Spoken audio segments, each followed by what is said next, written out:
Hindsight is 2020, and welcome to the Black and Azul studio for season number 2. Yes, season 2, episode number 37. We are having a blast here in the studio. We do apologize for the technical difficulties. Crazy start. But we're here, and the long off season is no longer.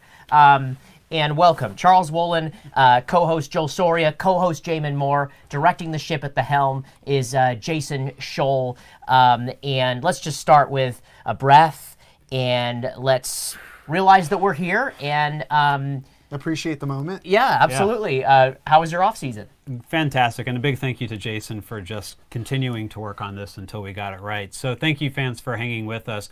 Fantastic off season. I really enjoyed the level of access and transparency that we were able to get from the Earthquakes this off-season. We had conversations with Jesse Fiorinelli, and we had conversations with the CEO of the Earthquakes, Jared Sholl, and really kind of understood why they made the decisions that they did in terms of the roster. And we're going to get into all those details here soon. My off-season was long, as all MLS off-seasons are, but first and foremost, I want to thank everyone for being here. I hope everyone's having a great evening. It's great to be back. We did have some troubles there, but I'm so glad that Jason was able to figure it out, and I feel fortunate to be here. Yeah, I think the offseason was adventurous. It involved a lot of transparency, which is very much appreciated. I know that the tail end of the offseason has been pretty quiet, but hopefully we can unpack a lot of that tonight. Absolutely. We'll talk about some expectations that we have for the show. We'll take your questions and answers. We'd also love to hear what you guys have as expectations for the show this year. We want to take this show from about 10,000 feet to further up into the clouds and see what we can create. Pre- and post-game live shows, more studio shows, potentially a show at an away match as well. Off-season, no more. We're right in the thick of it. Let's talk. Start about the personnel. Let's talk about this for a second. Judson signed before the end of the year. Espinosa, record Earthquakes signing as well. And then 2 players from the MLS Super Draft. You got Jack Scahan, you got Tanner Beeson, who's a local player from Stanford. Some fans know of him. And then Andrew Tarbell, leaving the club, a fan favorite, didn't exactly perform to the expectation that I think may have been there in that goalkeeping position, and Vega overtook him. But lots of pieces for Matias Almeyda to play around with all up and down the ladder here, as well as Osvaldo Alanis signed at the center back position. Is it enough is the question here. I know a lot of fans talking about, could we ever get a Chicharito or could Alan Pulido play in San Jose? Is there a Zlatan type of player that could come to San Jose one day? I know this is a multi-layered question, but I shoot it to you, Joel, because I know you got a lot of thoughts about this. Every team is always going to have a lot of pieces. The roster allows to have 30 plus, so on that end, everyone's fine. B, the Quakes will never have a Chicharito or Alan Pulido as long as John Fisher's the owner. Quite frankly, I think that's a reality. That's what we know. That's the way things are here in San Jose. Is it enough? I don't think so. I don't think it was enough. Comparatively, you have teams like small market teams, like the New England Revolution, like Sporting Kansas City, like Columbus Crew, who really went out and shelled out multi-million dollars, right, over the offseason. And not only in players. I mean, we have to take in consideration that the New England Revolution invested millions and millions of dollars on a new training facility. And soon enough, they'll have their own stadium in the Boston area, in the immediate, proper Boston area. You have Sporting Kansas City, who a couple of years ago also spent millions of dollars in their training facility. They have a world state-of-the-art training facility with plenty of different features that, most teams in MLS would envy. You have the Columbus Crew, who shelled out $7 million for Lucas Elarayan, a proven player with Tigres, who towards the end was falling out with Tuca Ferretti. But, $7 million. That's a lot for a player of his age. And in addition to that, the Columbus Crew are building a $300 million plus stadium in Columbus with a state-of-the-art training facility adjacent to that as well. The Quakes are selling the narrative that they're building and they're building around a family. That's great. Matias loves families. He works well around that. But I don't think it's enough. You can't tell me that breaking your record with a $3-4 million signing of Cristian Espinosa is going to be enough to supplement and is going to be able to keep you afloat when other teams are spending astronomical amounts of money, like Inter Miami FC, who shelled out near $20 million for Rodolfo Pizarro. The Galaxy investing $15, $20, $25 million on Chicharito over a course of 3 years. I mean, there's levels to this game, right? There's levels to this game. And sure, as I read in Colin Etnier's piece, which I totally recommend for all of you guys to read, spending money doesn't promise you anything. It doesn't. But neither does not spending money, right? It doesn't bring anything forward. I think the Quakes, they took a step forward. But a step forward in the Quakes world is half a step in reality. We'll get into predictions a little bit later, so I'm not going to try to get into that right now. But Colin did bring up a couple good points in his article. If you haven't read it, quakesepicenter.com, please go do so. In that article, he reminds us that the Quakes did not have Cristian Espinosa and Judson under contract. They were on loan. So while it seems like there's not much change in the team, now you've got these two players who are very key to the future plans of the Earthquakes. You've got them for the next 3 years. Well, they had no choice, though. No, of course there's a choice. Of course there's a choice, right? Their clubs could have called them back. They could have gotten offers from other places. The players chose to stay in San Jose, and San Jose chose to stay with the players and pay what they needed to in order to buy out their loans. The Quakes had no choice than to go after them no matter what. Oh, of course. There is a choice. Absolutely there is a choice. Absolutely there is a choice. But a bird in the hand is worth two in the bush, right? And these are the bird in the hand. The production that you're going to get from these players. Cristian Espinosa was second in the league in expected assists last season. Right? 13 assists. And that leaves you no choice. From a Quake standpoint, you have to go and secure. But if Espinosa said, "I want to go back to La Liga," I've got an offer. Right. He could have done that. Did he have it though? We don't know. I don't think he had an offer from La Liga. We don't know. I wouldn't expect that. Yeah. But I do think that I think that the team did what they had to do for this offseason. They did. They probably had an upside of a couple other things they would have liked to have done, perhaps Pulido, perhaps something we've never heard of, right? So that is all possible. What the Quakes have set themselves up for is that they're going to have 12 players or so, according to Colin's calculations and his discussion with Jesse Fioranelli, coming off of contracts at the end of this season. We spoke to him about that as well. And we spoke to Jesse about this as well. So look, the Quakes did what they needed to do. Matias, at least publicly, is saying he's happy with bringing back 90-95% of his players. That's a dream for him to have that many people coming back who already understand his system. They are banking on chemistry. We'll see at the end of the season how well that pays off. Yeah, and traditionally Matias Almeyda has done a lot with a little. I mean, look at last season and look at the guys that he was able to get on loan. A player like Judson, who came out of nowhere, and Espinosa for that matter. And I kind of look at it in the way that the ownership group is almost testing Matias Almeyda and still testing him because they spent a lot of money on Matias Almeyda. You kind of get the feeling that they should back him a little bit more with these signings, and that's why I asked you, is it enough? And I we see the discussion out there. Is it enough? I'm kind of in between where it's you have to go for these players that performed well last season, but at the same time, I think year number 2 for Matias Almeyda is going to be. I think last year was just securing what was lost from the previous year, and they exceeded expectations. They were right there and didn't get in the playoffs. Very disappointing for a lot of folks out there and for a lot of fans, obviously, because they were that close, had a great little unbeaten run. But still, I think they'll be able to maintain that success going into 2020, just kind of after stabilizing the ship in 2019. And then I think in 2021, you take a look at, with all these players coming off, you take a look at maybe combining some of their salaries to get a bigger name player, etc. Because it is a 4-year project. He always comes back to it. Is it a 4-year project? And he always comes back to it. And just this week, he was talking about, he said he could stay for 10 years. Yeah, I found that quite funny. Yeah, it might have been tongue in cheek, but no, I think Matias is really happy here.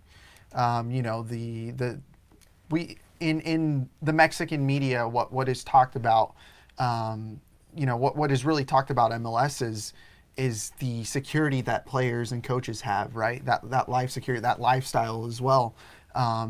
Much more freedom, less pressure. Players and coaches aren't as recognized on the streets. You can live carelessly. In Mexico, you can't do that, right? The pressure is mounted on you everywhere you go. You can't go out and grab dinner without being heckled by a fan or two. Sometimes it could get bad, and it can really test you as a person and as a professional. So I bought it in a way, but not fully. I think he might be able to see out his next 3 years, depending on how things go. But I think at this moment, he feels that he's made the right choice of coming to San Jose. His family's, I'm sure, is comfortable here. He's comfortable here. There's little pressure, to succeed, I guess, in the league. As long as the Quakes make playoffs, there's nothing really bad, right? Playoffs. I think we'll have maybe some some predictions and hear your predictions too. Would love to hear your comments and concerns. This is your show, everyone. Just kind of we'll pause it just for a second. Just want to PSA back to y'all. It's your show, and without you guys tuning in week in, week out, last year, that's why we're back this year. And I live in San Francisco. I drive down every week to do this show, and I think about this show on my drive down, specifically what I'm going to say, what we're going to do, also have some fun. But I just want to say that I appreciate y'all, the fans that tune in, that asks questions, that give your comments. This is purely a genuine, organic community that we've built over the last year. Moving on from that, let's talk about some of the preseason results, Jamon. They've been up, they've been down. A 4-1 loss to Columbus, a 3-0 win against Interplaya in Cancun, 3-3 tie against Cracks in Cancun, a 5-1 victory over Reno with multiple squads, and a 3-1 loss to Sacramento Republic, that's coming into the MLS in 2021 just this week. And they've been up and they've been down. Should fans be a little bit worried about these results, and where does this stand? There's a couple things to keep in mind when it comes to preseason results. First off, if you think about the U.S. national team approach that we've seen from Greg Berhalter, I think it tells you a lot about how coaches come to things like friendlies. What we saw Greg Berhalter do is stick to a particular plan and say, this is what we're going to try to do in this game. We're going to try to play out of the back this game. We're going to try to do this thing this game.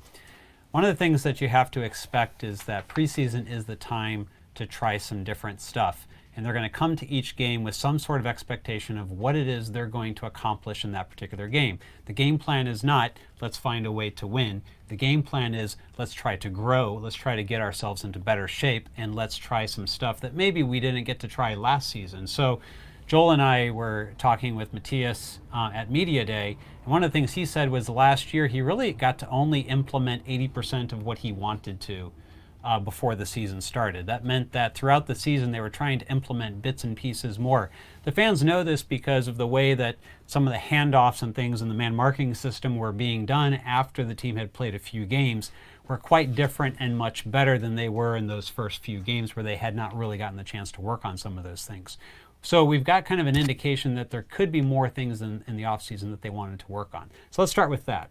The second thing to remember is that the first three of those, the ones against Columbus, the one against the Mexican teams, the two teams, Interplaya and Cracks del Futuro, as well as, I'm sure I didn't say that right, as well as Reno. Fantastic. Those were not 90-minute contests. Those were broken up into things like 30 minutes, take a break, 30 minutes, take a break. It's more like hockey or fourths, right? So it's more like quarters.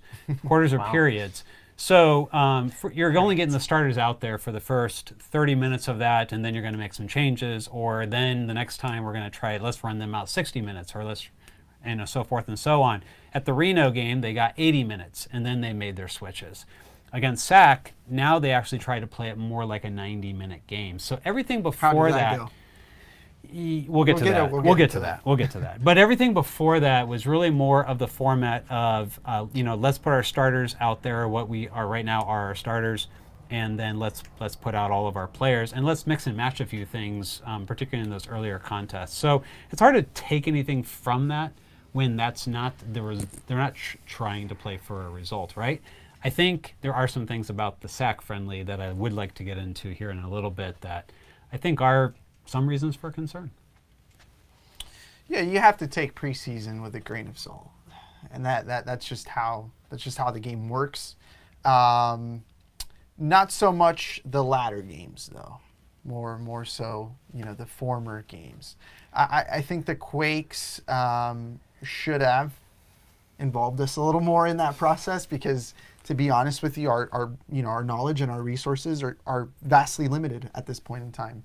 I wouldn't expect for the Quakes to take every preseason game as seriously as they take a regular season game. Absolutely not. Like you said, Jamon, this is the time where you go and you tinker, you explore, you put in a different player at a different position, you try the youngsters, you try your draft picks. Most importantly, that I think is what the Quakes try to emphasize in Cancun.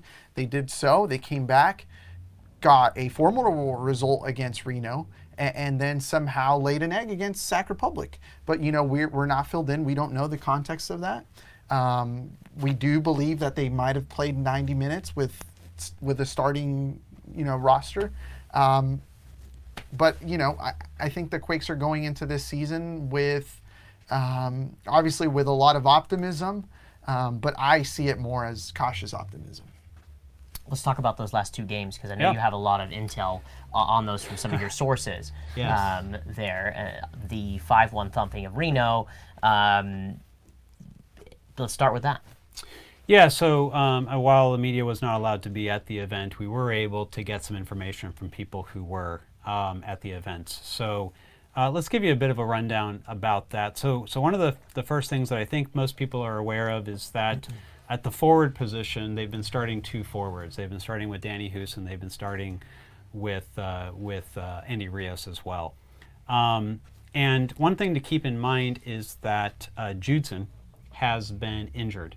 Had some sort of knock. We don't really know the details behind it, but we know that he had not been playing in the preseason games. At all, up until Sacramento, where he comes in the second half. So hold that thought for a minute. So now, effectively, what you're playing is with no Judson. So how do you want to approach that? Well, they decided that rather than put the only other true defensive midfielder on the roster, Luis Felipe Fernandez, instead of putting him out there to play that, they decided that they wanted to drop Eriksson back, and they wanted to play beside Ewell. So now you've basically got a kind of a 4-4-2, and he's played this before. He's done this with the U.S. national team more recently, right? So that's not a true issue. The issue here is that it's Matias' system, and in Matias' system, there's a couple field generals in the back who direct traffic. And those field generals are Judson and Youngworth.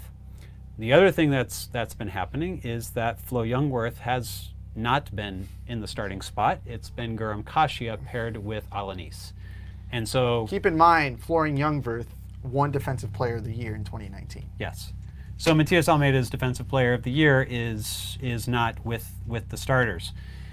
This is effectively, so keep in mind that the Reno game you have to take with a bit of a grain of salt because that was a man-marking team against a team who was learning man-marking.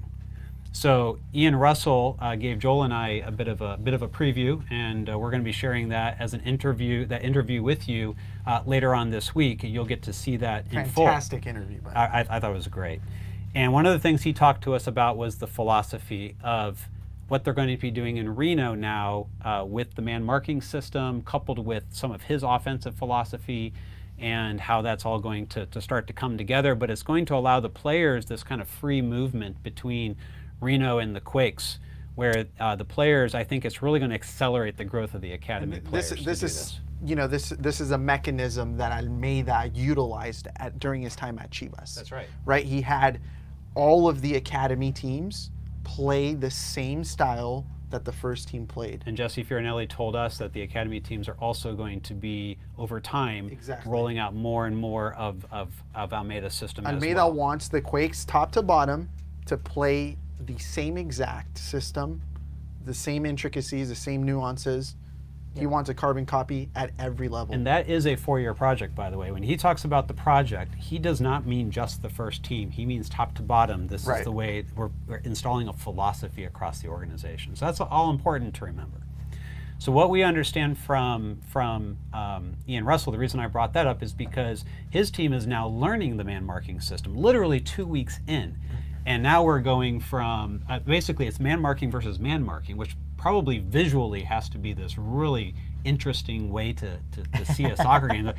More than anything, that's why I was sad that we couldn't be present. Well, when teams are playing defensively, right? Yeah, defensively, they're Yeah. both playing man marking as they switch over to their defense, and so visually it had to be probably a very interesting spectacle from a soccer side.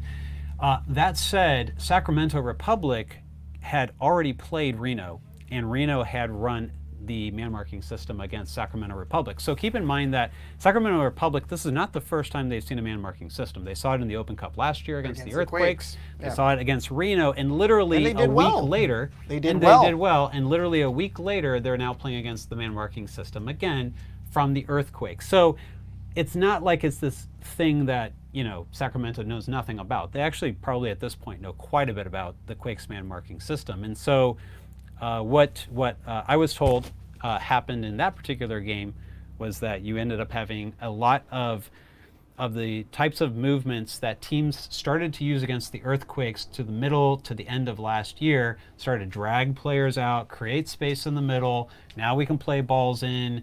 We and need if we catch Caleb people Porter out of position. This is where we see Caleb Porter. Exactly. This is where we see Caleb Porter. Yeah, he's the one who figured this out, right? and unfortunately, the Quakes, were not prepared for Sac being as prepared, I think, as they were, and got down very quickly in that game 2-0. The good news out of that game is Andy Rios with another goal, I think his third of the preseason, if I'm correct. And, he's been... That's what you want. That's what you want. That's what you pay for. So if I go back very quickly, and just to finish off this thought, if I go back to the starter situation and the Danny Houston and Andy Rios thing, I think the thinking here in going with that tandem partially, let's say, is due to the injury situation, potentially. We don't know for sure. But also, I think it's because they see this opportunity that Danny Houston, the way that he can drag players away, the way that he can stretch the field, is creating this ability to do underneath space. And Jesse, I wouldn't categorize it so much as a two forward system. I think Rio. I mean, we haven't seen it in flesh, but I think he's playing that same role that Magnus Eriksson played last year. Right, except that right below as a 10. Filling in the channels, waiting when to run into the box, facilitating the ball to both wings. I think that's the position, and that's the role that Rios is playing in. And last year, he flourished there. He had that goal, remember, on his home debut. He did. He did, and he had he had 1.7 goals and assists. Expected goals, expected assists over about 300 minutes, which was actually at a better ratio than Magnus over the course of a whole season in a very small sample size. And I think that it's been very successful. I think Danny kind of dragging players away and creating this space for Rios has worked very well. Colin Etnier, when he spoke with Jesse Fiorinelli, Jesse said that Rios is a very different player than Eriksson. What they see with Rios is his ability to go right at the goal and attack the goal as his first thought, whereas Magnus's first thought is to try to find the perfect pass. That used to be from the footage that I've seen, that used to be Magnus Eriksson prior to his arrival in San Jose. Magnus Eriksson has experienced top to bottom changes. He's seen it all in San Jose. So I think, the Magnus Eriksson that we're speaking of today isn't equivalent to the Rios that we're seeing now. Right. But in the past, I think Magnus Eriksson did play a similar style to Rios. But I think in MLS, I think Rios' size and his ability to get on headers from crosses and things like that, which actually very quickly there was a clip that was shown from the Sacramento game of Rios' goal. He came out of nowhere and just brutally headed a ball into the goal. It was actually a really nice thing. That's not something you're going to get from Magnus Eriksson. No, let's make it clear. Rios has been the best player heading into the season. Absolutely. He is, taking the mantle, and I think he's going to be a huge piece for the Quakes if they want to succeed. He's going to have to be. And particularly, he's going to have to be if they're trying to replace Chris Wondolowski's 15-goal production with this configuration. Are we going there? Because Magnus Eriksson, 6 goals, 7 assists from last season. It's a lot to replace. Where are we going to get 15 goals? Where are the Quakes going to get 15 goals? Where are they going to get it from? Without Wondolowski. Obviously, right now, they're thinking Andy Rios. Yeah. Right now. And you think Andy Rios is going to put 15? I'm not saying that. What I'm saying is that what they have is some show that this can be a successful thing. He's produced 3 goals in basically 5 so-called games in the preseason. So there might be something here. I think we got to give it a little bit of time before we can make a judgment. We have to see it for ourselves. We haven't even seen it yet. I still don't understand why Danny Husin is heading into the 2020 season opener against Toronto FC on Sunday at 2:15 p.m. It's a weird start time, folks. That was the 2 segments from now, but Joel just crushed that out of the water, so I'm going to let him do it. Why is he heading into this season as the undisputable starter? I don't get it. No. To me, it doesn't make sense. We haven't seen Danny Husin perform we haven't seen this. So. At an elite level since 2018. And that was over a stretch of a couple of games. 12 goals at that time in 2018 in a system that was specifically made for him to succeed in. Yeah, I mean, again, we haven't seen this, Joel, and I think it's sacrilegious. Thing, I think it's sacrilegious that heading into his last season, Chris Wondolowski is being forced to assume a bench role when he should be the starting player. Let's pull up the depth chart so that we have it on the screen. But what we've been talking about here is the starting 11 and the projected starting 11 here, and the replacements for those players in the starting 11 here. But let's start at that position, guys. And Joe, you bring up such an important point where Wondo, he's just goal after goal. I mean, I can't say it enough. I mean, we all know his production, right? But you raise the $1 million question: how do you replace him? And is Danny Husin going to be the striker? And at the end of the day, wow. I mean, there's the projected starting 11 that you've been talking about, Jamon. Based upon my sources, this is the depth chart right now. Assuming a healthy Jutsu. I understand that Husin brings verticality to the field. Right. I get that. I get that he can stretch back lines. I get that he can get in between, defenders. But I don't understand why you have to sacrifice Chris Wondolowski to get that. I think the concern, and I heard this from. He's aging, but he's only getting better with time. I heard this from one of my sources, is that what he noticed in the game was that you had Vako fairly consistently coming into the same space as Rios, because Vako, unlike Espinosa, actually likes to come inside drift, because he's right-footed. He likes to drift. He likes to come into the middle, and so if you think of the situation where Chris Wondolowski doesn't really stretch the field. Now, if you try to fit, and we saw this toward the end of last season when the Quakes would get down and Rios would go in the game, and Rios got subbed on, I think 7 times. Yeah. We saw this. They do step in each other's space. Wondo, Rios, Vako, all would step into each other's space, and it would be like there's 3 guys in the box literally sitting on the same post. Is that a roster management question, though? I'm just saying that I think that when Matias has the time in the offseason to go back and look at that tape, he's going, how can I solve this problem? I think the way I can create the most space is with Danny Husin rather than Chris Wondolowski. And I think part of this is also looking ahead to life without Chris Wondolowski. I'm not going to say how big of a factor that is at this point. I get think that, it's Jamon. a factor. I get that, Jamon.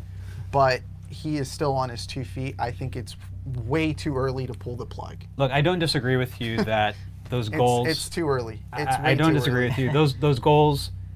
How do you replace 15 goals from Chris Wondolowski? And in the current configuration, at least, until we see how it's going to be done, the additional 6 goals and 7 assists from Magnus Eriksson, right? Are you going to be able to replace that with a different combination of Houston and Rios? Yeah, we talked about this. 21 goals. That's nearly half of the amount of goals that the Quakes scored in 2019 will be out of range. I don't disagree with you. As soon as the team. I'm not saying I disagree with you. I'm actually taking just kind of the devil's advocate position. No, I get it. I get it. I think No. They are trying to do because we haven't seen it for ourselves. And you bring up the point where, it's Magnus and Wondo playing underneath, and when Andy Rios comes on, he has to be able to establish a partnership with Wondo and Jamon. Espinosa and Vako. You also bring up the sense that when you're paired together as that number 10 and the number 9. They have to have a good understanding with one another, and sometimes they're not compatible.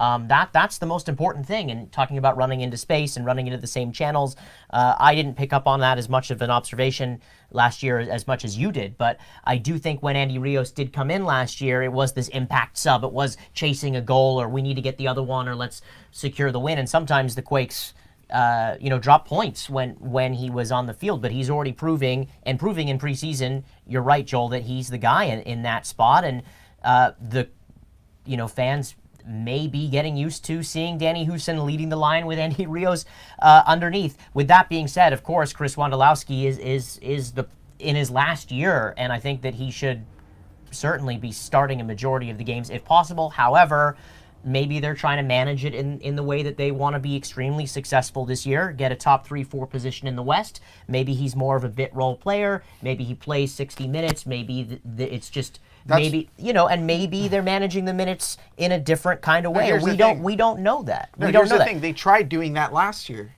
It didn't work. He came out of the cracks and he scored 15 goals. That's reality. I mean, but he was also chasing a record too, which is important to know. And he did have, after he chased that record, he was fired up and continued on, right? I get that. But they tried turning the page last year. They tried doing that last year. They attempted to almost start the season that way. This is a carbon copy of what happened last season. Except it's flipped, because last season they started with Wondo. He's a streaky goal scorer. We all know that, and he didn't start off the best. And after 4 games, Houston came on, and if you remember, Houston had a goal against Portland and Sporting Kansas City, or at least one of those games he did. And he had those goals and got off on a good foot, but even by his own admission, by the end of the season, far underperformed his expectations. Couldn't finish. I think Houston did a lot of things right last year. He got into open space. He was able to, dismember opposing defenses, but he wasn't clinical enough. That was his problem. He could have easily had 8-9 goals. He ended with 5. Well, I do think that, I can't say this dogmatically, but at the end of last season, the Quakes looked like a team offensively without ideas. And I think the continuous lineup without any changes, I think it did have an impact. And I think they're looking to try to shake it up a bit and try to give a different look to teams. And so my expectation is this is the way we're going to start the season, and we're going to see 2, 3, 4 games in.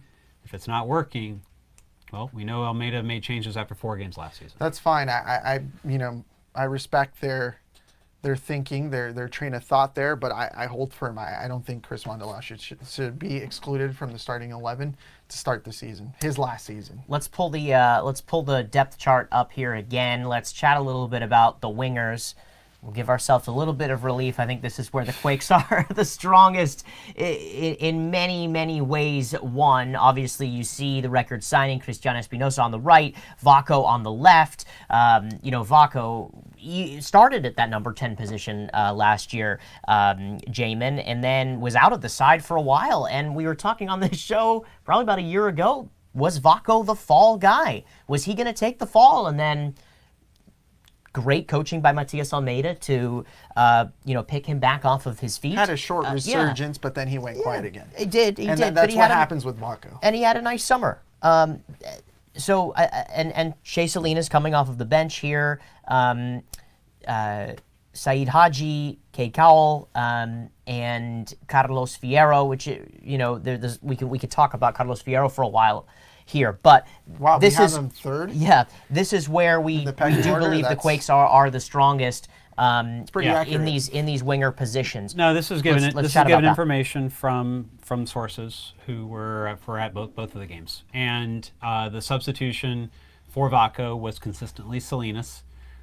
Fierro, my source didn't even see him on the field, so he played against Reno though. He must have gotten in toward the end of the game, and gotten some minutes at the end. Reno of the game. posted a photo where you saw him. Yeah. Okay. Yeah. So let's assume that he got in. And he scored. He scored in Mexico. What was really interesting to me to hear was the progress of Cade Cowell. Keep in mind, Cade Cowell is 16 years old. Okay. He looks much bigger. Great conversation. He looks much bigger. We had a great conversation with Ian Russell about where he talked about Cade in glowing terms. You're going to want to hear this interview just to hear that, if nothing else. Out of the bunch, that's his favorite. Absolutely. We'll just say that. Absolutely. Out of the homegrowns that the Quakes have and the younger players as well, he thinks Cowell has the biggest upside, which I agree. Yeah, he didn't come out and say that because he was trying to be diplomatic, but clearly he was glowing about Cowell. Yeah. So if you take a look at the Reno result, which was a 5-1 result, Cowell comes in after, so there's a 40 minutes. So after the first 80 minutes, effectively, Cowell comes on at the right wing position. And from the information I've heard, was at times quite electric. Actually created the cutback that went for a penalty that Chris Wondolowski converted. The foul was on Wondo in the box. And I believe that turned out to be the third goal because I think Shay Salinas had the final two, if I remember right. Yeah, Cade Cowell created that situation by beating his man in behind, a ball in behind, perfectly played, went straight to the end line, played the ball across. I mean, just like you, Christian Espinosa. I'm not surprised. Couldn't have done it better. To be I'm not honest. surprised. His debut at 15 years of age was against Rayados de Monterrey. He goes on and scores against a Liga MX team. So right now, an elite Liga MX team. To be honest, one of the biggest moments I think in Quakes history, in my opinion, for a youngster to score that kind of goal, and also one of the biggest moments last year. So it was that's my input on it, and I totally agree with you on sitting number two. On number 2 at the right wing on the depth chart. If something happens to Christian Espinosa today, the chance that Cade Cowell is starting is very high. I think he's most effective as a striker, though. But he's been playing on the wing on the preseason. That strikes me. That is 100% clear, and I confirmed it with. We confirmed it with Ian Russell too, that he's been playing on the wing. So. All right, let's chat a little bit about Shay Salinas and Carlos Fierro here as well. Behind Vako, it looks like here on the left on this depth chart that you've created here. Jamon, Shay, aging, but scored the most amount of goals he ever scored as a Quake and an MLS last season. So he's obviously enjoying Almeyda's system, but very much in and out of the side. The good thing for Shay is that he's a versatile player. He can play on the left or the right, and also has played left back before for this team. Where do you see this going for Shay Salinas? 2 goals against Reno. I think for the most part they were kind of cleanup goals, and again against Reno's second team, which had a lot of Reno trialists as well. Just to be clear about that. And he was the sub on the left side in the Sacramento Republic game. So I have him sitting second on the depth chart right now. I was taking a look at the numbers from last season, and now again, Shay doesn't have as much data as Vako does, but some of the stats on Shay last season very impressive. I actually believe that Almeyda needs to give Vako potentially a quicker hook this season. I think leaving him out there to struggle for multiple games in a row, I think doesn't do the team any favors. And if the Quakes end up struggling to score goals like they did at the end of last season, I'd like to see Shay Salinas get on the field sooner than later. He tends to create more consistently than Vako does for his teammates. and with the goals last season and his start to the preseason, I think Shay Salinas is in good position to be able to get more minutes this season. I'll say this about Shay Salinas, and I think a lot of people within the MLS community will agree with me. I think Shay Salinas has proven to be one of the most solid depth players in the league's history, without a doubt. I think that's where he stands. I think, like always, he's going to be a great player off the bench. Last year he had quite the season, going and scoring the most goals he's ever scored in 10 plus years within the league. But I really want to talk about Carlos Fierro here. I don't think there's a Quakes player that has more to prove this season than Carlos Fierro, without a doubt. He comes on what I think is a very generous wage, a very generous salary, and lays an egg. Long story short, that's what he does. Completely absent for the amount of minutes he played. Had a couple of chances. I remember he started against Colorado. Correct me if I'm wrong here. That's right. I didn't see anything from him. This No, player. He came on in Colorado. I think he came on late. Okay, but he had a fair share of chances. Fair share of chances. He hasn't shown up for almost 2-3 years now. We keep referring, or people keep referring back to Carlos Fierro from Chivas. Carlos Fierro, who won Liga MX with Chivas.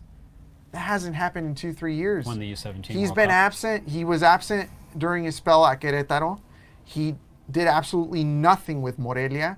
I spoke to Carlos Fierro before the season started, and he said that he had been dealing with some injuries coming into this 2019 or last year, mid-2019 season. Said he had been absent for 4 months. He had been dealing with a severe back injury. That's alarming to me. If I hear that a player is suffering from a back injury is one of the worst injuries you could have as a professional soccer player. That is a big, for any athlete, that is a big red flag.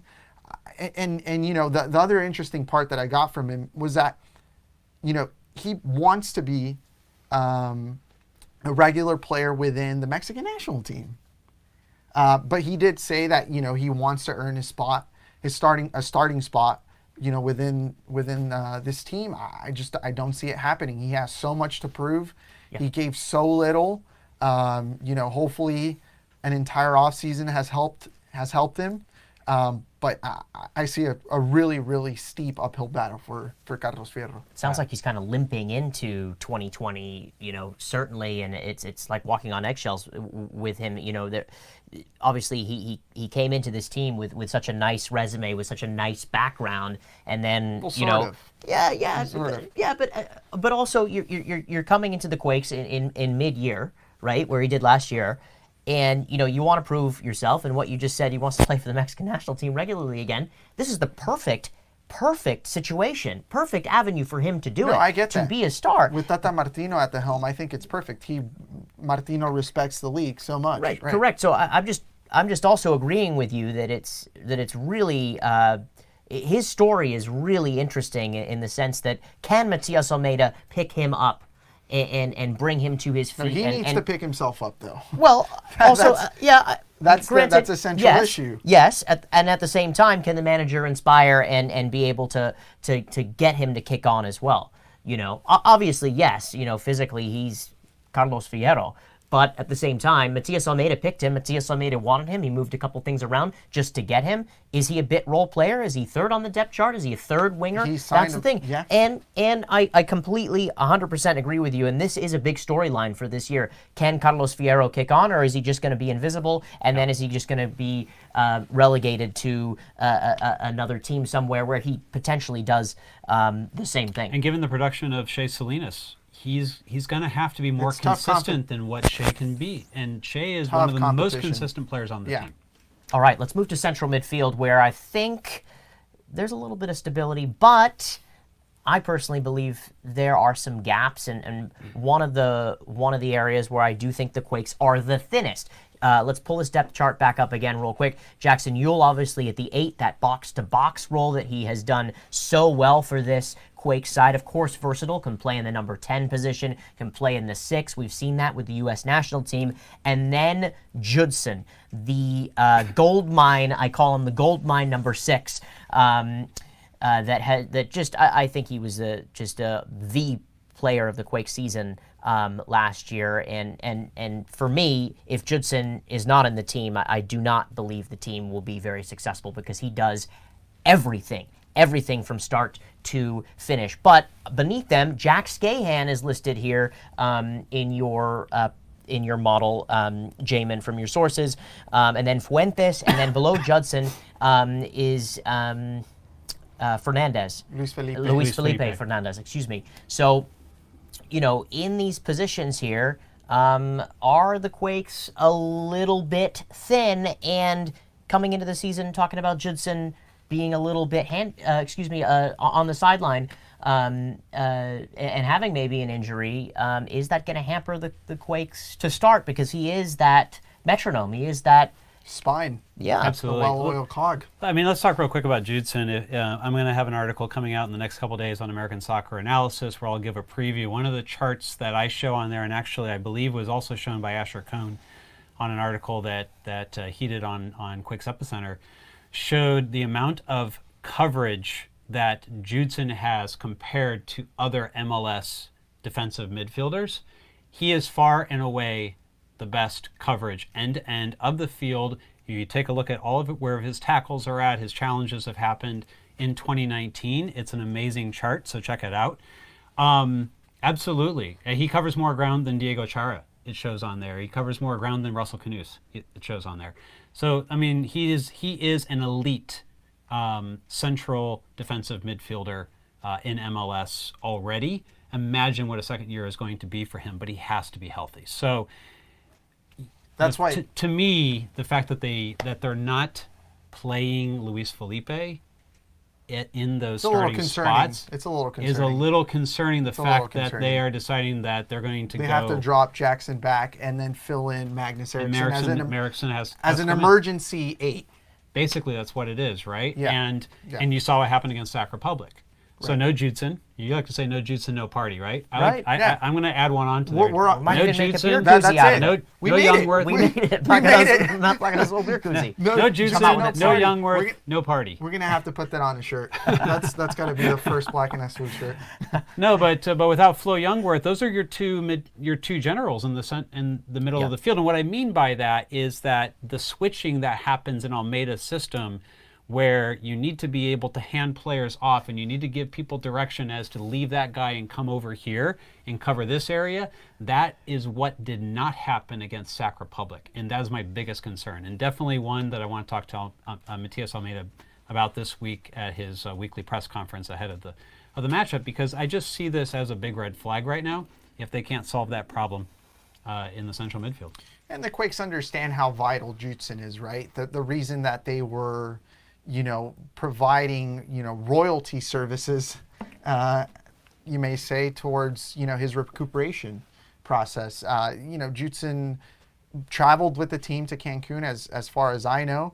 But, they were taking it light with him. And perhaps he can make a start next week. I think it's possible. It's possible. I think it's very possible. He went 45 minutes against Sacramento. If we do see Judson on the field, I think there's nothing to worry about. But there is something, as you mentioned, what there is to worry about is the fact that they don't really have a solid backup in that 6 role. Yes. Someone that Matias feels comfortable and confident enough in granting that person that role, that vital role for this team. The spine of the team is in that number 6 position. So this is where they need help. They need another 6. Yeah, and it looks like they might need another 8 if they're going to take what you're saying. Jackson Yueill, drop him back to the 6 in place of Judson instead of Luis Felipe. And then who comes into that 8 spot? It's a Rios or an Eriksson in that manner. I don't see Rios coming that far back, but yeah. So is Eriksson. It they need a 6 and another 8, or they need an either or another player that can do both, like both of them, is the question. I don't think the damage control is that complex. I think it's you plug in an extra 6 and you're good. I don't think dropping Eriksson back is the problem here. I think what the problem is the lack of Judson, right? So keep in mind that Jackson Ewell is going to have to probably go to the U23s for Olympic qualifying. He's potentially going to miss several games in March. And for the Olympics. And for the Olympics if they qualify, right? They got a tough group. Yeah, right. They get through Mexico and Costa Rica, right? Yeah. So if they qualify, so you're looking at potentially several games that he's going to be out for. So my guess is that the likely pairing in that situation is going to end up being Youngworth and Eriksson. I think part of dropping Eriksson back is to get him a little bit more experience and see how that goes with him at that 8, and to look ahead for when Ewell is going to be gone. If Judson is able to go 60, I'm optimistic that Matias will decide to start him, given what he saw against Sac Republic and what happens when Judson's not out there. I'm optimistic about it. Let's ask Matias this week and let's see what he says, and we'll report back for everyone. But let me just get to one other thing on that depth chart before we move on. Jack Scahan. So keep in mind, Jack Scahan is not currently under contract, but my sources say that Matias Almeyda is very impressed with Jack Scahan. The people who do know about him, and you saw him a bit in college, right? Is he's more of a winger. Yeah. And that Matias has actually been playing him at this 8 as the backup to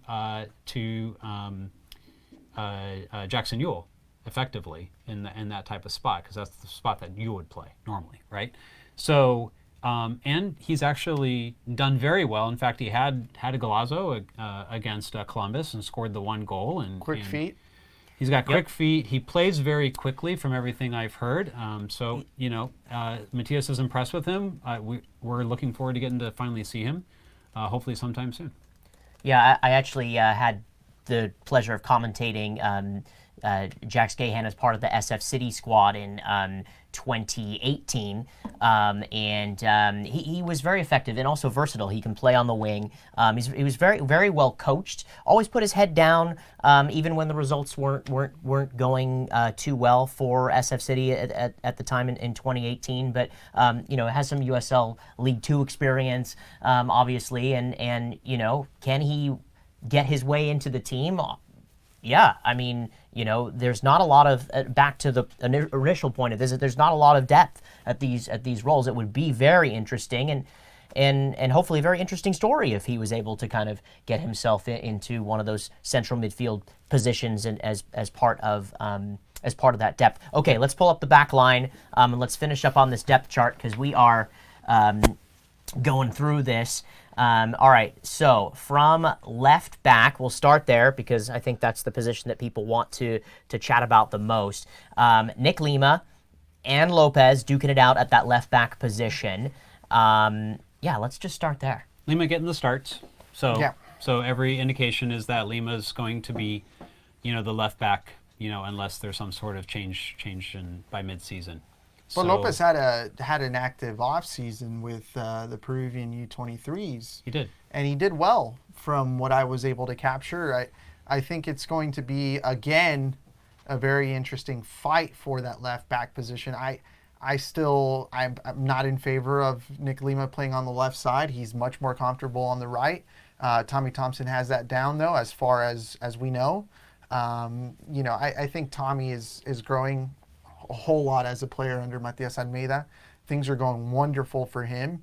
But Nick Lima, as a result, is now being pushed to the left side again, and I think it's going to be a challenge for him. I think Lopez has, like I said, that positive inertia. I wouldn't be surprised if come week 6 or week 7, or depending on how the first 4 games go, if we see Lopez being integrated as a starting left back. Yeah, let me give a little bit of a tactical wrinkle to this, because last season, particularly what we saw with Christian Espinosa, and even with Tommy Thompson, in fact, Thompson had a cutback assist against Reno as well. Yep, nicely done. Yeah. Composed. And so Espinosa and Thompson are both the players, because they're right-footed, they're going to push hard to get to that end line and hit that cutback across the box. Matias Almeyda likes that low-driven cross across the box. Those two players are capable of doing it. Tommy, it's still a little bit new to him, but it's something he's capable of doing. The problem with Vaco and Lima is they're both right-footed. Neither one of them wants to stay wide. Well, Vaco's not a natural winger. Vaco comes inside. We talked about this before. He creeps He's a inside, secondary right? striker or a center attacking midfielder. And so what happens is that same type of attack that happens on the right does not happen on the left. Lima is not comfortable getting down and getting his crosses in with his left foot. Vaco doesn't do it. I think everyone understands that. So the same type of offensive attack that you have on the right side, you do not have on the left side. It's lopsided. It's lopsided. And I think that's what the upside of Marcos Lopez is if he can provide that kind of left-footed attack that's going to stay wide, that's going to create that width, that's going to get to the end line and look to get those balls whipped low across the box for someone like a Chris Wondolowski or an Andy Rios to finish off. The Quakes have something more, right? You want to talk about creating space in the box? That's one way of doing it. That's how you do it. I think this is going to be the most competitive position on the field this year for this team. In addition to this number 10 role, this Rios or Eriksson or Husin Wondolowski thing that we got going on that we talked about at the top of this depth chart thing that we've been talking about for a long time. But I do think, Quakes fans, if you're looking for left back clarity, this is the year that you find that this team finds this left back.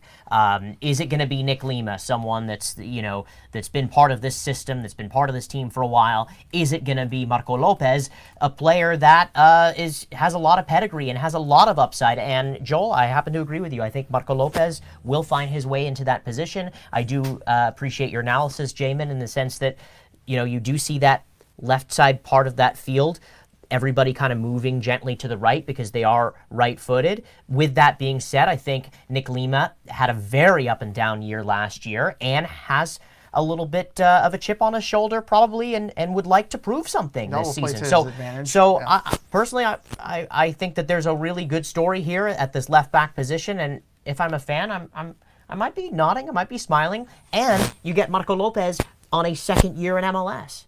So who's the more mature player? We'll have to see it at left back. Let's move to right back. Let's talk about this. I think it's locked down pretty well by Tommy Thompson. But Joel, Tommy Thompson has just grown in leaps and bounds in this team as the first homegrown, signed with the Quakes back in the day. And then also, being in central midfield for a while, but now finding a home at this right back position and ultimately giving the left backs a run for their money, displacing Nick Lima at right back initially, and then kind of being this guy that is consistent at right back, and Matias Almeyda absolutely loves him. Yeah, he's gone the full American soccer player treatment, right? he's seen it all. I mean, he's the career he's had, is a career that a 34-year-old player would have had. He's only what, 24, turning 25. He's my age, and it seems like he's been in the league or at least in the American soccer landscape forever. But yeah, through hard work, he was able to lock down that right back position. I think we were all surprised last season when that was handed to him. Maybe not handed to him. He earned it. But this season he's coming in and we saw a little bit, just a tiny bit of what the 2020 Tommy Thompson is going to offer, and that is, those low-driven crosses, as you said, smoothly placed. He made sure to pick out his target man, delivered it right in front, and it was an easy finish. I think Tommy Thompson is comfortable now. I think he's comfortable. I don't encourage players to be comfortable, but perhaps being in a comfortable position will help Tommy Thompson. I think a confident position. Right. Yeah. I think it's all about Tommy Thompson is now, I think, brimming with confidence. He knows he has the support of Matias Almeyda. That comfort brings confidence, right? Absolutely. Yeah. Absolutely. And I think if he can grow as a outside back and understanding when to overlap, when to underlap, how to stay out of Christian Espinosa's space, right, and allow him the chance to create one-on-one, but find his opportunities. Tommy Thompson gives you a different dimension that you don't find in a right back in MLS. And he's a fighter too, which I think is what resonates most with Almeyda, is the fact that, he is going to fight tooth and nail on both sides of the field. right? And you don't get that necessarily with, you know, a Marcos Lopez, perhaps, a little more offensive oriented. You know, Tommy Thompson has put his head down and he said, you know, I'm going to learn the system. I'm going to earn my spot. He's done it. He hasn't been as effective, I guess, on a numbers basis, but he's doing work. I mean, he's connecting with Cristian Espinosa. I think that the 10-plus assists that Cristian Espinosa, you can, you know, track those back to Tommy Thompson. You can give him a solid 4, right? He's done enough. He's done enough, and I think, like I said, he's in a solid position heading into the 2020 season. Moving forward to the center back pairing. We're almost done with the depth chart, folks, but pulling it back up here, we have got Guram Kasia at that right center back position, and then the new signing, Osvaldo Alanis, on loan from Chivas, at that left center back position. This is shaping up to be the center back partnership, and just behind both of them is Tanner Beeson, who's a left-footed center back, can also play at left back, and Florian Jungwirth, that was a starting center back for a majority of time last year. So I'll start with you here, Jamon, with the center back pairing. From what you know, how important is it? And obviously, Matias likes having players being able to be comfortable and calm and be composed on the ball out of the back. Usually, one of the players is better in the air than the other. Clearly, you know, when Harold Cummings and Florian were paired last year, Harold Cummings would win the balls out of the air, Florian passing the ball out of the back. But where do you see and what do you see from this potential center back pairing? Yeah, so this is basically the off season of the left-footed center back. I mean, this was actually something that they wanted to do. They wanted to have center backs on the left side who could pass with the left foot. They went out and they got Tanner Beeson for that reason, right, in the super draft. Went out and got Osvaldo Alanis. And so this is an important thing, and it is an area of focus because they do feel that it's important to be able to play that way. And you know, we'll see. We'll see. I think Alanis is a decent passer of the ball based upon all the information that I have on him and what I've seen of him so far. He, I think, is going to probably initially be filling that kind of Jungwirth role as the passer of the two. I think he's looking for Guram Kasia to bring that type of leadership that he's capable of bringing. And you know, hopefully another year in Almeyda's system is going to make Kasia more comfortable because for right now, at least Flo Jungwirth is behind him. It's a move I disagree with. I think it should be Jungwirth ahead of Kasia. But we'll talk to Almeyda about it and we'll see what he has to say. I'm sure he's got his reasons and he'll probably enlighten us about those. Yeah, I'm a little concerned about this center back tandem as well. You know, I don't understand why Florian Jungwirth is on the outside looking in after having a stellar 2019, arguably one of the best players on the team, the defensive player of the year. I just don't get it. I think Guram Kasia is, you know, looking towards the end of his playing career. At least at this level, at the MLS level, I do see him going back to Georgia at some time and playing for his club out there. But, you know, last year, especially in those one-on-one situations, right, Guram Kasia is unreliable, for lack of better words. You know, he is a burden in those situations. He bites too much. He gets caught flat-footed. He doesn't have the speed to make up for faulty initial moves. When on the other hand, you know, Florian Jungwirth is a lot more cognizant of the field, of what's happening around him, a more cerebral player, I think. And you know, but Osvaldo Alanis, I think, is a major coup for the Quakes. To be honest with you, you know, yes, it's a loan. Yes, he probably, well, depends. If Almeyda can work his magic, and if, you know, the I guess the financial side of it works to the Quakes' favors, they could keep him on for longer. But Osvaldo Alanis is what the Quakes have been looking for 2 years now. a proven left-footed center back who can put, 30, 40, 50-yard balls, from the back into a winger's path, right? Who can change the field at a snap, who can lead, who can charge forward and actually bring some sort of attacking prowess. He's a really, really good free kick taker. He's a really good penalty kick taker. He scored a handful. Rare for a center back. Yeah, which is rare for a center back. He scored a couple of goals a handful of goals for Chivas in that manner. I think, they did really well in the Ailani signing. I think they did fabulous in that end, but I like Jamon, I don't understand why you would want to couple him with Kasha, who has become, or who showed to be, a liability last year. Yeah, I don't get it. Unless there's something wrong with Youngworth that we don't know about. It could be. And we'll let Almeyda clarify that for us. Yeah, I think it's clear who the better one-to-one defender is and who is the better reader of the field in Almeyda's system. It was obvious last year, and it's interesting to me that it's not apparently obvious to Almeyda right now. Yeah, I'm seeing the comments kind of roll in here. Remember, we'll take some questions here in just a little bit. The goalkeeper position, well, it's Daniel Vega. We shouldn't even go to the screen.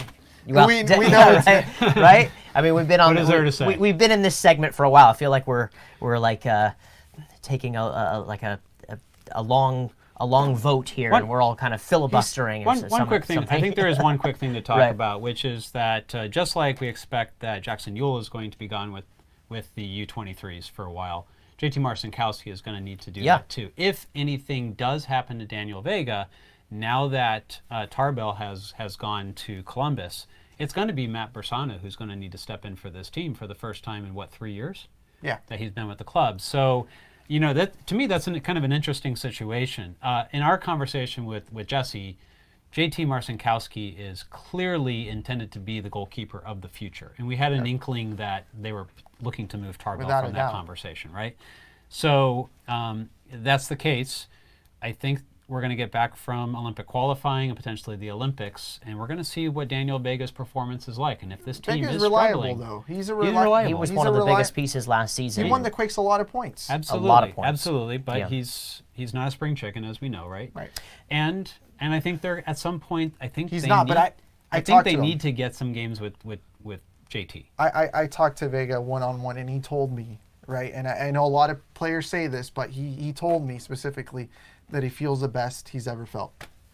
So, just leaving that out there. No, absolutely. Physically, he feels like he's 20-something. If he puts in the same season this season, hopefully not a couple howlers, but if he puts in the same season, that I think would be considered a good goalkeeping season for the Quakes. And while he is a little bit older, goalkeepers get better with age, and that's very clear, and the data is there to prove it. Jamon Moore, obviously the personal conversation with Joel Soria and Daniel Vega as well. Music to Quakes fans' ears. So that's the depth chart. That's where multiple of our sources tell us where some of these players are going to be.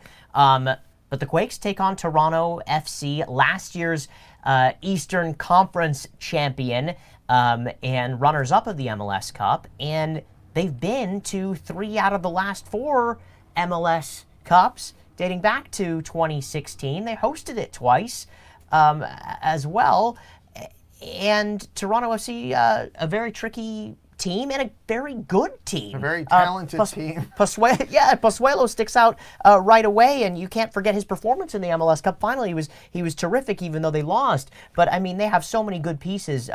Toronto FC and the Quakes. It's always been up and down with them. Michael Bradley, by the way. Correct. And also no Piatti. Right. No Michael Bradley, no Piatti. In Quakes season openers, it's kind of been up, it's kind of been down. But what's your vision for Saturday? Given the fact given the fact that the Quakes lost 3-1 to Sacramento Republic in what seemed to be a one-sided affair, at least the first 30 minutes. I'm not feeling good about the Quakes' chances against Toronto FC.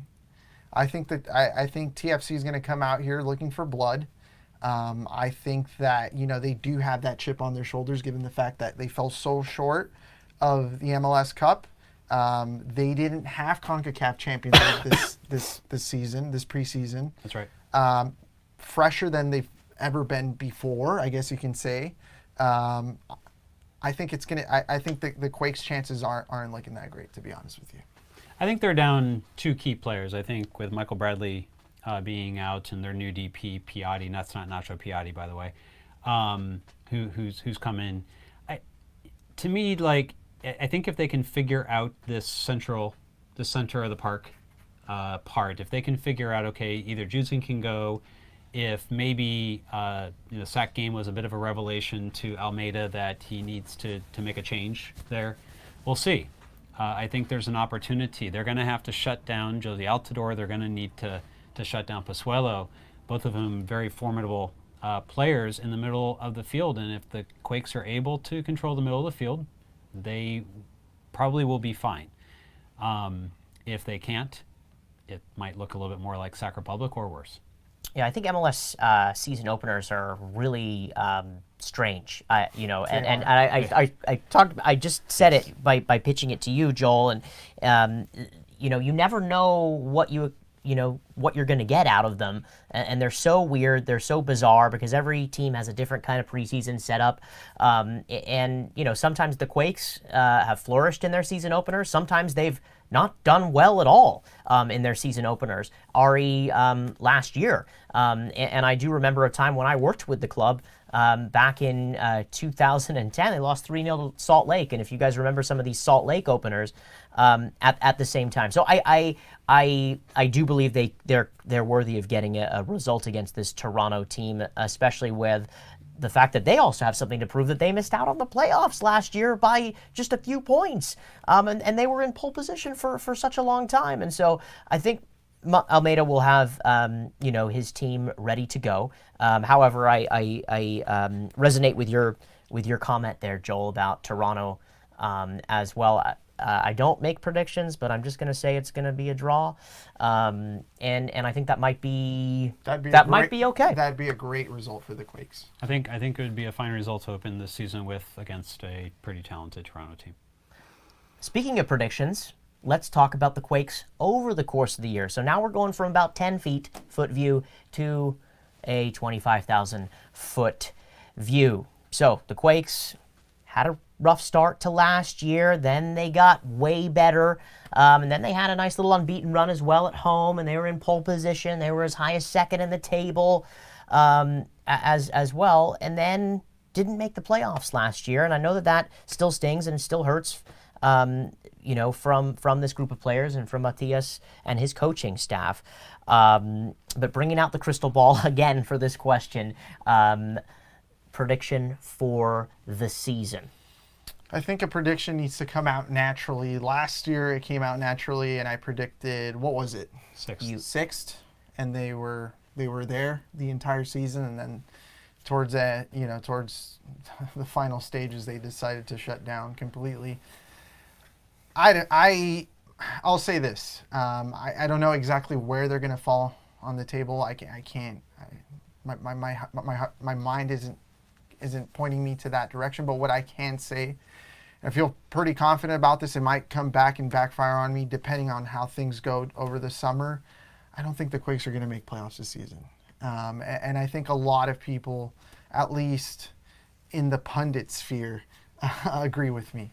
A lot of teams in the West made some crucial signings. You're talking about the Seattle Sounders bringing some really good reinforcements in the midfield and in the back line. Shelling out $2 million for a Colombian defender, buying the Brazilian who scored on his debut. You have teams like the Portland Timbers, who went out and got Chara from the Brazilian league, a huge financial commitment. You have Galaxy, purchasing Chicharito. What a shock that sent across the league. And Sporting Kansas City as well, who didn't make the playoffs last season, who usually make the playoffs, go out and buy Alan Pulido, among others. I think it's really tough for the Quakes. A lot is really just going to depend and fall on, I think, what they do over the course of the summer, and how things go as well with some players who might be absent over that period of time. But I don't see him in. I don't see him in at this point in time. Jamon. I don't disagree with Joel. I think that it's going to be a tough road to hoe for the team. First off, we've seen now that some teams have been able to figure out, the Almeyda system. They're going to have a lot more tape. They're going to have a lot more information. Now, what the Quakes have to their advantage is chemistry. They are returning basically, I believe it's 90% of the minutes from 2019 are returning to this team. It's the biggest percentage in the league. And this is the bet that Matias Almeyda and Jesse Fioranelli have made.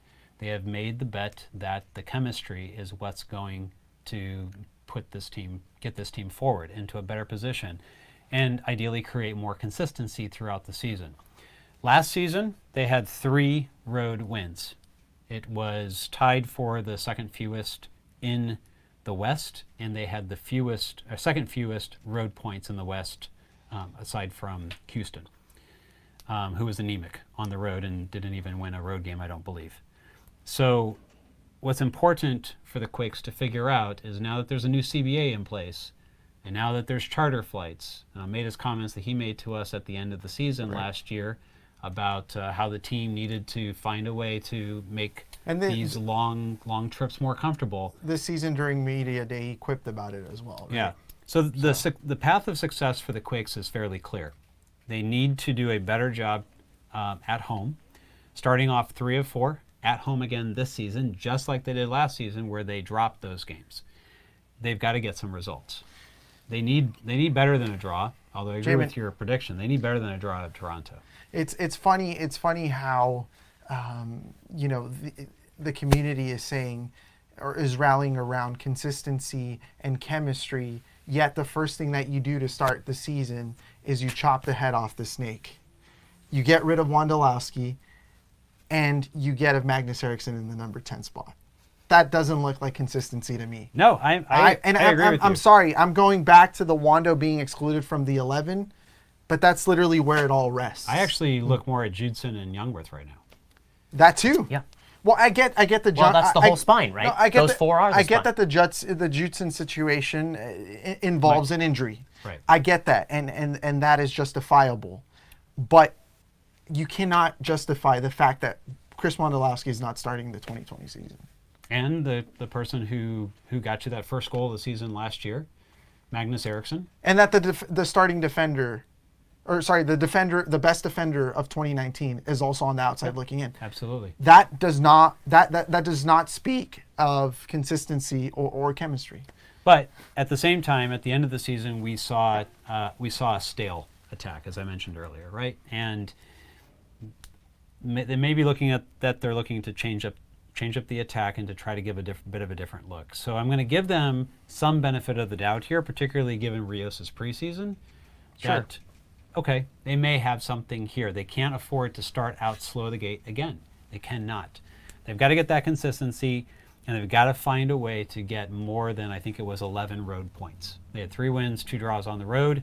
It has to be more than 11. We go back to the road narrative. That's how you solve this problem. If the Quakes want to be in the playoffs, you have to do better at home, where you lost 2 games at the end of the season, you lost 3 games at the beginning of the season. Right. You were kind of hot in between.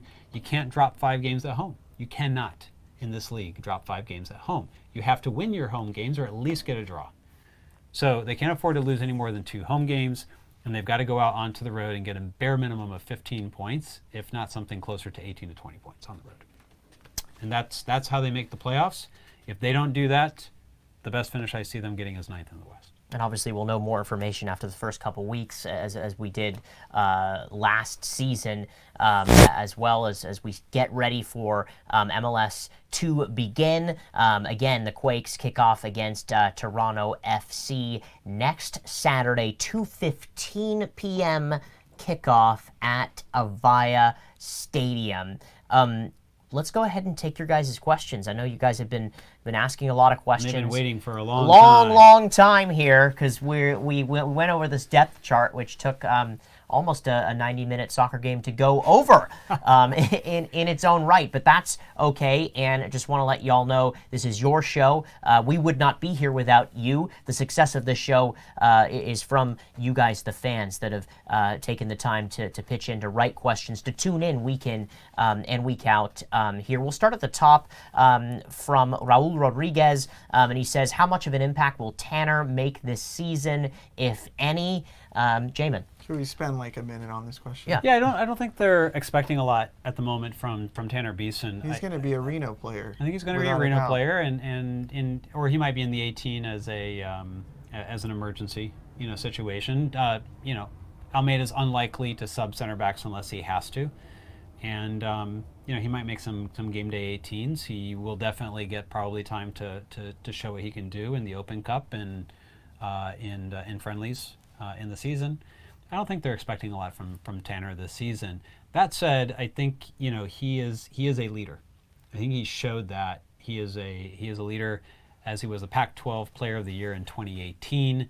He took the penalty kicks as a center back. He took the penalty kicks, 13 of them or something like that, I believe. Hit all of them throughout the last 2-3 seasons at Stanford.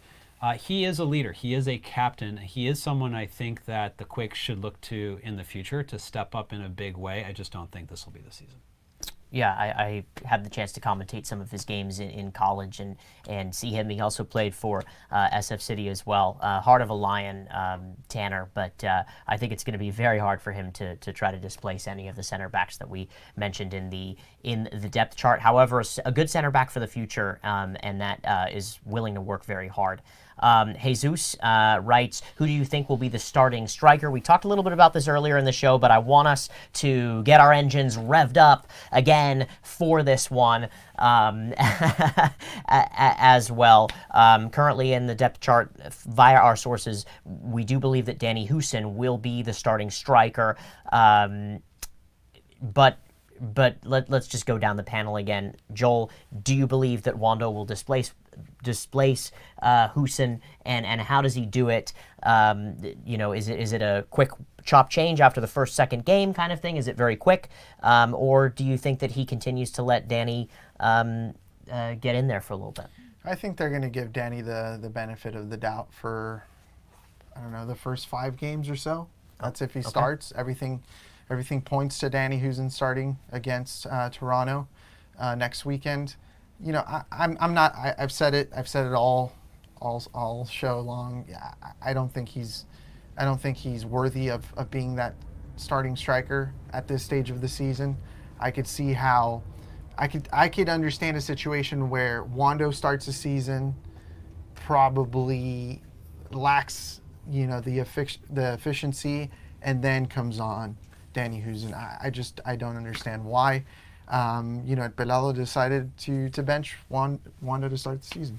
It just 15 goals, a handful of assists, a proven goal scorer who even at the age of 37 is outperforming the majority, if not all, of the American strikers in the league.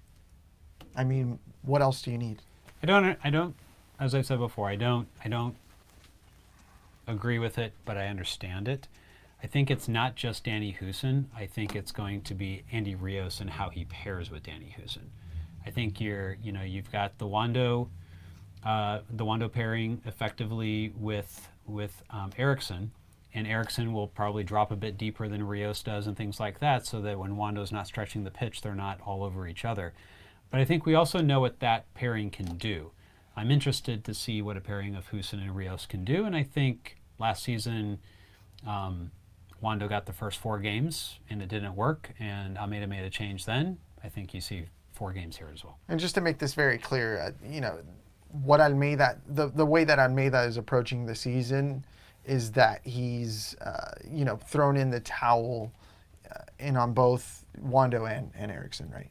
Potentially. We don't know if Eriksson is been dropped back because of the injury By the way, someone asked what the injury was to Judson. We don't actually know. Yeah, we don't. So they haven't provided that information. But it could be because of Judson. We don't really know the answer to that question. It'll be interesting to see if Judson does play on Saturday. But it'd be tough to see Rios be benched after a stellar preseason. Oh yes, no. I think if it's a question of Eriksson or Rios at this point, I think it's Rios' start without a question.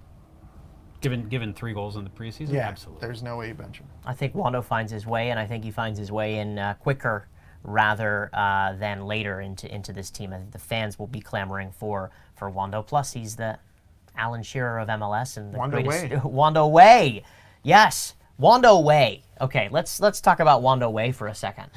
Oh, that's a good one. Yeah, we haven't talked about Wondo Way yet. And it's the first football romanticism drop of the year. That's football romanticism, and a big one. Your greatest ever player, one of the greatest ever players in this league, gets his own street. Deserved. Yeah. 100%. The statue, I'm sure, is what's up next. Who knows if they're gonna do like a 2-in-1. 2-in-1? Revealing. You mean get like 2 for 1, like try to get 2 things for the you price get of the one? statue Okay. and like a package deal. A package, right? Exactly. Like an no, affordable okay. I think it's a great ode to Wondo, who has one of the most fascinating stories in all of American sports. To be honest with you, apart for the adversity that he's managed to overcome, but also I think for me at least what resonates the most is his ethnic background. The fact that a Native American soccer player has etched his name in history. I think that is beyond what you and I can write on a daily basis. Like you cannot make this stuff up. He has roots to an Oklahoma tribe. I don't know, that part of it fascinates me a whole lot. So yeah, deserved wholeheartedly. I know I'm going to give it a little controversial take. I know they're paving the streets back there and everything, but to give him the street that runs across basically to the dirt lots beside the practice field, I think really they should have renamed Earthquakes Way to Wondo Way and done it that spot. I think he deserved more than that particular street. I think he is the San Jose Earthquakes, in my opinion. Will forever be with the San Jose Earthquakes, and I think that they should have just renamed Earthquakes Way. Yeah, I agree with you. It's a Fair it's take. a little bit disrespectful in a way. Maybe those will get paved and be a little bit of a nicer. I think they're going to be paved. Yeah, Yeah, I think we've already heard that there's now parking garages and stuff. So I'm it's okay. optimistic They everything will intersect get a little anyways, bit right? better. They intersect. Earthquakes Way, Wondo, Either the way, big man. Either way, it's fine. I think. Daniel Zohar, do you think we will see some play style changes now that El Pelado has had a year to see our players' fitness levels? A lot's been said about Matias Almeyda and the way he plays and his system. Very, very consistent with his system. Doesn't like to change. Doesn't really change the system too much, even if he's chasing a game sometime. However, with your sources, would you see maybe a formation change if they're chasing a game potentially? And I guess what Daniel's asking here is, obviously they're going to play the same system, but is it personnel that are going to kind of change in the system, or do you think that you may see some formation specific changes in this? I don't think you'll see a lot. I got the sense that, when Almeyda said that he got to 80% in the last preseason, that a lot of what is left is going to be just things that probably we're not going to be able to pick up too much on. It's going to probably have to do with when to hand off, when to follow your players, when to do those different things. Hopefully it's just bringing more intelligence to the decision-making on the field. Part of this question also talks about the players' fitness levels. What I've been really impressed with and becoming to understand a bit more, Joel, is we heard it from the players at the end of last season, how rigorous the fitness trainers and everything are with checking different levels of the players' fitness consistently throughout the season, and how they chart that and they know where the players are at compared to their fitness earlier in the season. one of the things that everyone told us on Media Day was now that they knew what to expect, everyone has come into camp with a much higher fitness starting level than they had the last year. I think some of the concern we had at the beginning of last season over tiredness in the first couple games stemming from Cancun, I don't think we're really going to see that this season. This shouldn't happen this time around. So I don't think that that's going to be the cause. In fact, quite the opposite. I think they're going to be far more fit than Toronto FC, and that is going to play to their advantage. Hopefully they can take advantage of it. This is going to be a yes or no question, because we only have a few questions left. By Karn Johal. Flo can play as a 6, an option if Judson isn't ready. I was thinking about that. And I think a lot of fans want to know that because he played there. Yes. As an option for us, yes. As an option for Almeyda, no. Probably not. No. And to be honest with you, he hasn't played that role in, 2-3 years now? Yes. I can't imagine that. He hasn't gotten to do it in Almeida's system. He may not actually be in a position to be able to step into it. The 6 that he was playing, in over in Darmstadt is, I'm sure, completely different what Almeyda is running. His coach at Darmstadt was Frings. You remember Frings? Torsten Frings, one of the most legendary 6s. What a player. For that German national team. You remember his goal in 2006? I mean, these our fans know who Torsten Frings is as well. He played. He played with Toronto. But I think back to that screamer. That screamer against Costa Rica in the 2006 inaugural game. Wow! In the first game, the 4-2. What a Joel Soria. Look at that! I love it. Look at that! I love that. Look it up. Yeah, that absolute class. Absolute class. Yeah, that game was one of the best opening World Cup games. 20-yard screamer. We could go into that for a long time. Lucas Gloge, and I don't know if I'm pronouncing your name right, Lucas, but That's I tried way better than it. I can do. I thought it might also be a German name too. What can we expect from Espinosa this season? This is something that we haven't answered when we did our analysis on this show. So he is the record signing. He is the player that was the biggest offensive threat last year besides Wondo. Heaps and heaps of praise on this young lad that is now here from Villarreal, has proven himself in MLS, very comfortable, loves his position out on that right wing. Basically, loves being in San Jose, loves playing for the Quakes. I think that's a big positive going into 2020 for Espinosa. He feels at home, that sense of comfort. I go back to that. I want him to be on the opposite end of the spectrum, though. I want him to be on his toes. I want him to have that chip on his shoulder. I want him to think about potentially, going back to Europe in a couple of years. That's the Espinosa that I think is going to outperform the one that we saw last season. He had that chip on his shoulder last season. He knew he had to perform in a league that is inferior to the ones that he's played in the past. And he showed that he's a notch above most of the pack in MLS. It's vital. He's going to have to hit the ground running. He's going to have to better that goal mark, right? 2 isn't enough, I think, despite, putting, I think, 13 assists. Yes. He's going to have to score more. Including secondary assists. He's going to have to score more. But he has all the tools and all the resources to do so. I think this is going to be a vital, vital season for him. But I think he'll show up. I think if he stays healthy.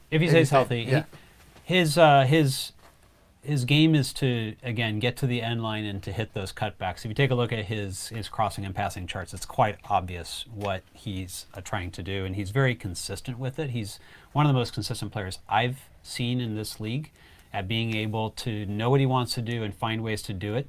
Matias likes to get him isolated. He likes also to get Vako isolated. He likes to isolate his wingers. One of the things that we talked about with Ian Russell as well is how he likes to do that. But Vako, sorry, real quick. Vako holds on to the ball far too long. Holds on to and usually tends to draw an extra defender or two. And I think doesn't exactly know what he is going to do.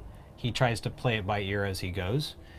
Espinosa knows I'm going to get to the end line, and I'm going to cross. I'm going to get to the end line, and I'm going to hit that cut back, and I'm going to try to find Chris Wondolowski coming across. He's an arrow. He goes right to the target. So here's what I need to say about that. So all that to say that yes, he did have a higher expected goals last season than he had on his goals. He should have probably had 6 from the expected goal side. He ended up having 2. He hit the post 4 times. But one of the things that he's going to need to do is learn to come inside, because the wider he stays, if that's his mentality, the shots he's going to get are not going to be the kind that are going to potentially go in the net. They're going to be from difficult angles. And I think that's a big part of it. What did we see when he drifted inside? We saw him take chances, bold chances, and he came centimeters from scoring goals. Right. Yep. He needs to have the mentality that I don't just get to the end line and hit cutbacks. I'm going to actually create something from the center of the pitch from time to time. And I'm expecting that from him this season. Yeah, absolutely. And I think potentially, him playing with Danny Houston could be interesting, because Danny's already going to be trying to stretch off the ball, have some different movements. If Espinosa comes inside, I feel a little bit better about Danny rather than Wondo on those wings to be able to be an option for him. But who do you prefer on the second chances? But I still like him. I want him to just think a little bit more shot first when he gets to the middle, and not necessarily pass first when he's in the middle. What if an Espinosa shot, a powerful Espinosa shot, gets deflected inside, and the ball is living within the 6-yard mark? Andy Rios should be cleaning up that Wondolowski. ball. Who do you rather have in that position, though? Husen or Wondo? Oh, definitely Wondo, but I think that's why Andy Rios is there. I think Andy Rios is there because he can do what Wondo can do in some of those situations, and that's what he's already starting to prove. Cristian Espinosa. Maybe not as good as Wondo. Yeah. He can do the things that Wondo can do. I'll just put it that way. So there you have it. We want to kind of wrap up tonight on hearing from you all, and we'll go down the line as the panel here. But what you'd like to see from Black and Azul this year. We are potentially thinking of instituting a kind of a membership model, some merchandise, potentially doing a show, pre and post game live show from an away stadium this year. We would like to continue doing some a live show in the area. Yeah, pre and post game live shows from the stadium, and a live show with a studio audience packed full of Black and Azul koozies or merchandise, and with you guys. So what do you guys think? Would love to hear a little bit from you here. Any feedback is good feedback. Remember that, even if it's bad feedback or feedback that we need to improve, we want to hear it. And that's criticism important. is great. It that's goes important. a long ways. And we're always honest about that, and we want you guys to be honest with us as well. But Joel, what are you looking forward to the most being part of this team? I want the show to grow. I want to increase the exposure of what we're doing. I think we have something special going on, with the panel, with Jason as well, contributing everything, really on the technical side, and with the viewer. I think we have a very, very special audience, and I think that we can take this show to the road. We can take this show to your front door, right? We can take this show to your community. We really can. And I would like to interact a little more with the person, I guess behind the camera, or the person, viewing us. And I feel that, this season is going to be, again, a big one for this team. I think we're going to get more eyes on the Quakes, given the fact that Almeyda is here. Now maybe Alanis can also draw a couple of eyes from Mexico, as well as Carlos Fierro, and most notably, the departure of Chris Wondolowski. I think that's one of the biggest topics, surrounding this team, I would say. So yeah, just looking forward to that, though. Getting closer to getting the show to the next level, which I think is completely doable if everyone is on the same page. Absolutely. I echo everything that Joel said. Really want to see the show grow. Want to be able to interact more with you, the fans. I really love to see us do that type of live show at least once or twice a season. If the Quakes get to the playoffs, be able to do something special with the audience. And to me, That's the most important part of this is in order to grow the audience, we need to be able to have that type of interaction with you. And looking for any ways that we can to be able to increase that interaction. Would love to hear your ideas. Yeah, feel free to find us on Twitter at Black and Azul, our Facebook page, the same thing, our Instagram page at Black and Azul as well. Leave a like, leave a comment, share this. Yeah, and most importantly, subscribe. Subscribe.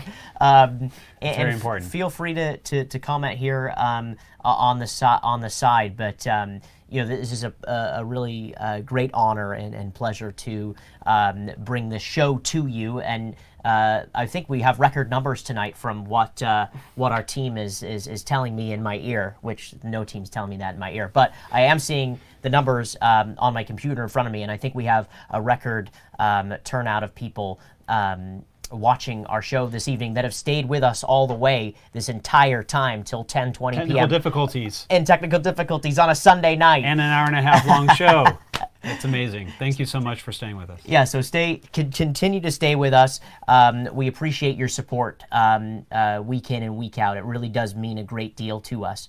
And we're all available at our various Twitter handles as well if you'd like to interact. So a big shout out, huge pat on the back and hug to the commander of our ship, Jason Sholl. He's our executive director and producer, and his brother, Aaron Sholl, that helped spawn this show in the beginning of last year, January 2019. And here we are in February 2020, still doing this show. So we are really honored, and this is a great pleasure to bring this to you from the Black and Azul studio. So for Joel Soria, Jamon Moore, Alex Morgan, who's on assignment tonight, my name is Charles Wollin. Thank you so much for tuning in. We'll see you next time.